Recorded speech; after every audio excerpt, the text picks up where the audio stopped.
हम मीनू झा प्रणाम करै छी समस्त मिथिलावासीके। अपन माताजीके संग एकटा बसकट्टीके गीत लऽ कऽ उपस्थित छी। आशा करै छी अहाँ सबके नीक लागत। धन्यवाद। जय मिथिला, जय मैथिली। हरे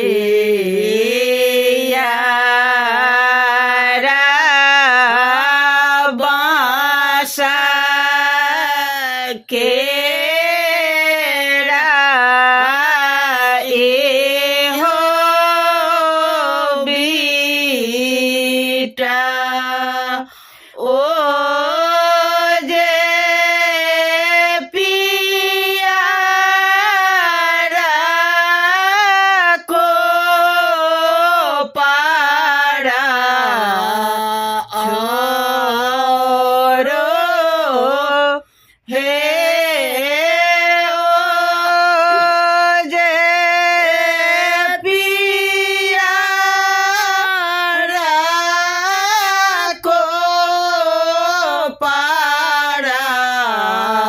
छोरो है ताहे बेटा पैसा ला दो लाडुआ बारुआ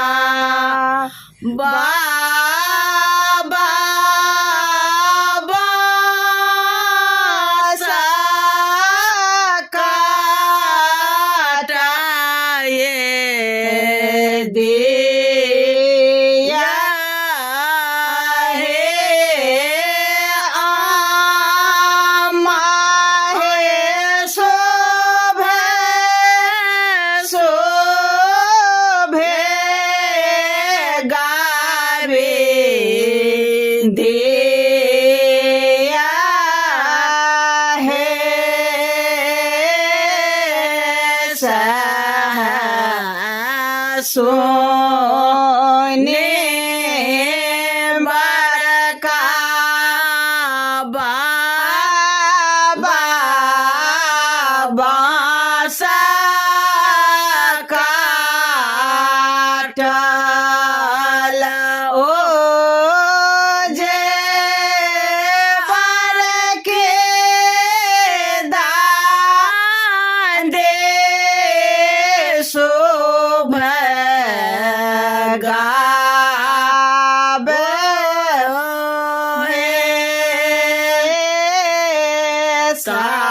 साहिब से मारा बाबा नहाए गेला ओ